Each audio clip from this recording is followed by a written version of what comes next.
الشيطان الرجيم بسم الله الرحمن الرحيم إنا نحن نزلنا الذكر وإنا له لحافظون قال رسول الله صلى الله عليه وسلم من يريد الله به خيرا يفقهه في الدين أو كما قال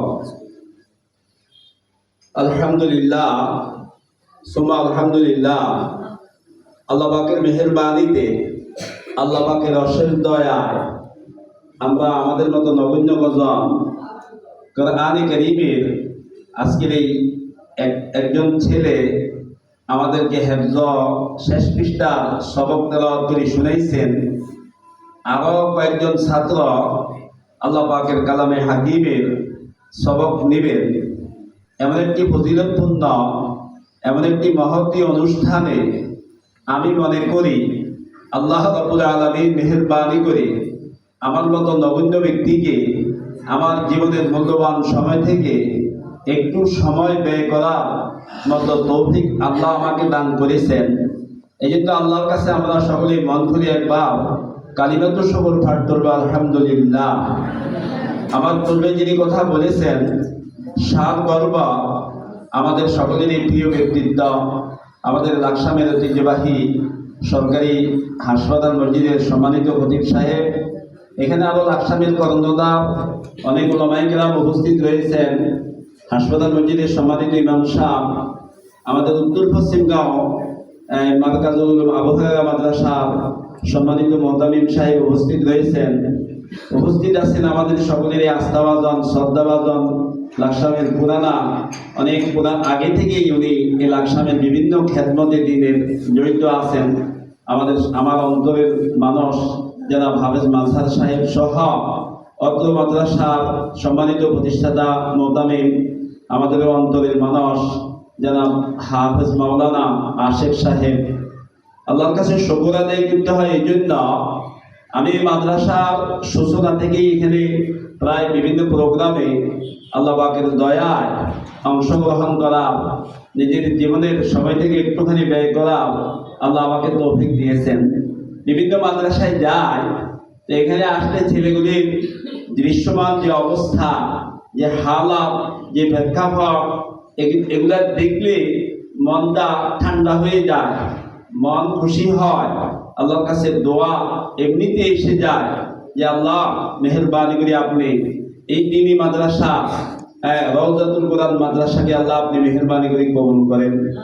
আলহামদুলিল্লাহ আমাদের লাকসামে যতগুলি মাদ্রাসা এই লাইনে কোরআনে কারীমের খেদমত, কোরআনে কারীমের ফজাইল সম্পর্কে হুজুর ছাত্রবর্গ সংক্ষিপ্ত যে আলোচনা করেছেন, উনি স্টেজে যদি আলোচনা করতেন 1 ঘন্টা ওনার ব্যাখ্যা বিশ্লেষণ হতো। উনি সংক্ষেপে আমাদেরকে যেটুকু বুঝাইয়াছেন এর বাহিরে আর বলার প্রয়োজন আছে আমি মনে করি না। কিন্তু আমি একটা কথা শুধু বলবো, আমাদের এই লাইনে যতগুলি মাদ্রাসা কোরআনে কারীমের এই খেদমতের সাথে জড়িত, এর মধ্যে আমাদের এই রওজাতুল কোরআন মাদ্রাসা আলহামদুলিল্লাহ অন্যতম। আমরা দেখতে পাই আমাদের বিভিন্ন প্রতিযোগিতায় ছাত্ররা অগ্রগামী হয়ে আছে, ভালো অবস্থানে আছে। আমরা দেখতে পাই আমরা এখানে এসে আমার হুজুর বলছেন যে আমরা আগে থেকে কিছু তেলাওয়াত শুনেছি, আমরা একজন ছেলের তেলাওয়াত শুনেছি, আলহামদুলিল্লাহ এটা আন্তর্জাতিক মানের তেলাওয়াত হয়েছে। আমরা গভীরভাবে লক্ষ্য করেছি এখানে মাখারেজ সিফাত সহ তেলাওয়াতের যেভাবে হওয়ার দরকার আন্তর্জাতিক মানে সেভাবেই তেলাওয়াত হয়। তা আমরা এই প্রতিষ্ঠানের খেদমতকে ছোট করে দেখার কোনো সুযোগ নাই। কিন্তু এতটুকু বলবো, এখানে হয়তো 2-4 অভিভাবক কিন্তু এসেছেন, আপনাদের ক্ষেত্রে একটু বলবো যে আমাদের খতিব সাহেব কোরআনের মাহিত্য মর্যাদা, আল্লাহ কাকে কোরআন শিখবার তৌফিক দান করেন, এই কোরআন কি দৌলত, কোরআন যতদিন আছে আল্লাহ পাক আসমান জমিন দিকে রাখবেন, কোরআন নাই পৃথিবী থাকবে না। আমার ছেলেকে আমার বাচ্চাকে সহি শুদ্ধ আন্তর্জাতিক মানের কোরআন কে দেয়? এই মাদ্রাসা উপহার দেয়। কে দেয়?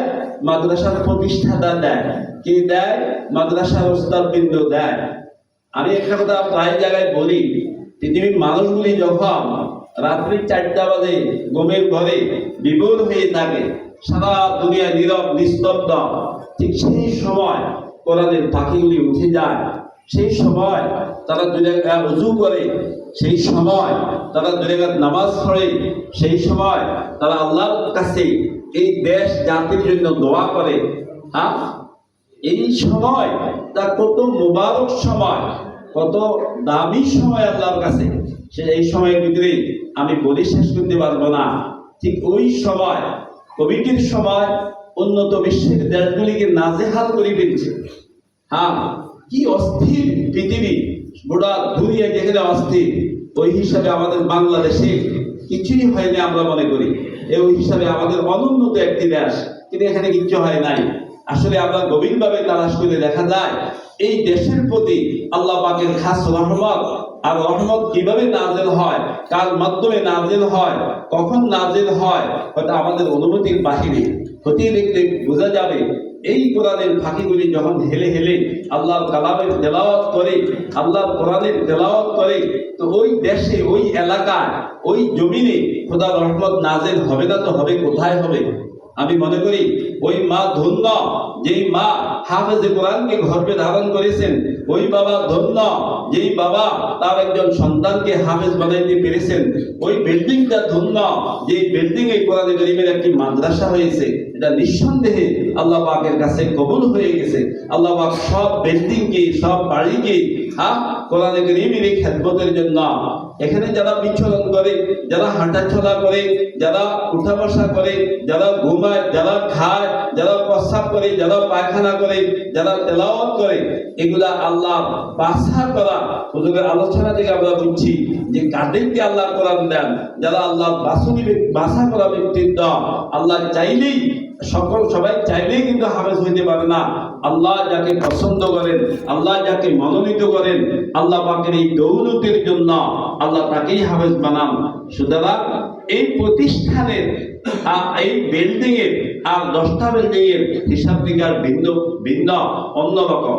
তো যাই হোক, অন্যদিকের কথা যেহেতু বাড়ানোর সময় নাই, আমরা যারা অভিভাবক আছি, আমি মাদ্রাসাকে কি দিই এবং মাদ্রাসায় আমাকে কি দেয়? মাদ্রাসা আমাকে দেয় আল্লাহর কালাম, যেটা পৃথিবীর শ্রেষ্ঠ কালাম, যেটা পৃথিবীর শ্রেষ্ঠ কালাম। আল্লাহর মর্যাদা যেমন সারা পৃথিবীর তুলনায়, আল্লাহর কালামের মর্যাদাও সারা পৃথিবীর কালামের তুলনায়, ঠিক না? আল্লাহর মর্যাদা যেমন সারা পৃথিবীর কুল কায়নাতের তুলনায়, আল্লাহ পাকের মর্যাদা যেমন, ঠিক আল্লাহর কালামের মর্যাদাও সারা দুনিয়ার কালামের তুলনায় তেমন। তো এই মাদ্রাসা আমাকে আন্তর্জাতিক মানের যুগ উপযোগী আল্লাহর কালামের হাফেজ উপহার দেয়, আল্লাহর কালামের তিলাওয়াত উপহার দেয়। যেখানে আল্লাহর কালাম তেলাওয়াত হয়, সেখানে আল্লাহর রহমত নাজিল হয়। আপনার ঘরে আল্লাহর কালাম তেলাওয়াত হবে, আপনার ঘরে আল্লাহর রহমত নাজিল হবে। তো মাদ্রাসা আমাকে দেয় এই আল্লাহর কালামের মতো দৌলত উপহার দেয়। আর কি দেয়? একজন আদর্শ মানুষ উপহার দেয়, একজন সৎ মানুষ উপহার দেয়, একজন দিনদার মানুষ উপহার দেয়, একজন আল্লাহওয়ালা মানুষ উপহার দেয়, একজন পরহেজগার আলেম হাফেজ উপহার দেয়, যেটা সারা পৃথিবী দিয়াও এর বিনিময়ে আমি শোধ করতে পারবো না। মাদ্রাসা আমাকে ওই জিনিসটুকু দেয়। আমি মাদ্রাসাকে কি দিই? যেটা দিই সামাজিক কিছু অর্থ দিই। ওই যেটা মাদ্রাসায় দেয়, এইটা যদি এটার শিকিবার ন, ওটার তুলনায় আমি যেটা দিই এটার কোনো তুলনাই হয় না। আমি সামান্য কিছু অর্থ, হয়তো আমার বাচ্চা লেখাপড়ার পিছনে, তার পিছনে আমি খরচ করি, তা আমি বলবো যেহেতু মাদ্রাসায় আমাকে বিশাল কিছু দেয়, আমি মাদ্রাসাকে নগণ্য কিছু দিই, তাহলে আমার মনোভাব থাকতে হবে আমি এই মাদ্রাসার কাছে ঋণী, আমি এই উস্তাদের কাছে ঋণী, আমি এই প্রতিষ্ঠান যিনি প্রতিষ্ঠা করেছেন তার কাছে আমার জীবনের জন্য ঋণী। যে হুজুর বললেন, তো আমি একজন কৃতজ্ঞ ব্যক্তিত্ব। আমি যদি এই কৃতজ্ঞতা আমার ভিতরে থাকে, আমি কথা দিলাম আপনার সন্তান একজন হক্কানি হাফেজ হবে, আমি মাদ্রাসার কাছে কৃতজ্ঞ। আমি কিছুই দিতে পারছি না, কিন্তু মাদ্রাসা আমাকে যেটা দেয় এটা অমূল্য সম্পদ দেয়, এটার কোনো মূল্য নাই। এটার মূল্য পৃথিবী দিয়েও আমি শোধ করতে পারবো না, আমার শরীরের চামড়া দিয়েও আমি শোধ করতে পারবো না। আমি মাঝে মাঝে বলি, আমার একমাত্র সন্তান রাজাপুর মাদ্রাসার যখন অবস্থান ভালো ছিল, এখানে হেফজোখানা আমি দিয়েছিলাম। আমি যখনই যাইতাম সামান্যতম আমার তৌফিক অনুযায়ী হুজুরদের জন্য আমি কিছু সামান্য সময় হাদিয়া দিতাম। হুজুরা অনেক সময় লজ্জা, হুজুর আপনি আসেন এটাই তো বেশি, আমাদের জন্য আমাদের সামনে কিছু কেন আনতেছেন? আমি বলছি না না, আপনারা আমার ছেলের ওস্তাদ, মানে আমারও ওস্তাদ, আমার জায়গা আমি যেই হই, কিন্তু আপনারা তো আমার ছেলের ওস্তাদ, তার মানে আমারও ওস্তাদ। এই আমার সামান্যতম তৌফিক একটু হাদিয়া দেওয়া মানে আপনাদেরকে একটু সম্মান করা, এছাড়া তার আমার কিছু করার নাই। এই জন্য ভাই, আমরা যে কজন অভিভাবক এখানে এসেছি বা যারা আসছি নাই, তাদের জন্য আমাদের এই নসিহত থাকবে, আমি এই মাদ্রাসা এই ওস্তাদদের কাছে আমি চিরদিন ঋণী, কৃতজ্ঞ। ওনারা আমার ছেলে নিয়ে রাত দিন 24 ঘন্টা, আমি বলি একজন হেফজোখানার শিক্ষক না পারে সুস্থভাবে ঘুমাইলেও ডিউটি আছে, না জানি কোন ছেলে যা উনি ফাঁকি দেয়, কোনো দুষ্টামি করে, রাত্রে তো উঠাই আসেই। এক কথায় খাওয়া পড়া প্রস্তাব পায়খানা হইতে লেখাপড়া সহ 24 ঘন্টা আমার ছেলের পিছনে তারা মেহনত করে। ওই তুলনায় আমি তাদেরকে কিছুই দিই না। সুতরাং আমি তাদের কাছে কৃতজ্ঞ। এই মনোভাব যে গার্ডিয়ানের থাকবে, আমি কথা দিলাম তার সন্তান একজন হক্কানি হাফেজ, একজন হক্কানি আলেম হবে। তাই যে আমরা দোয়া করবো হাফেজ সাহেবের এই মাদ্রাসাকে আল্লাহ পাক আরো দিন দিন তরাক্কি দান করা, আল্লাহ পাক এটাকে জাতীয় পর্যায়ের একটি প্রতিষ্ঠান হিসাবে আল্লাহ মেহেরবানি করে যেন কবুল করে। বা একটি কথা মুক্তাসার বাংলাচোরা বললাম, আল্লাহ পাক আমাদের সকলকে অনুধাবন করা বুঝবার তৌফিক দান করেন।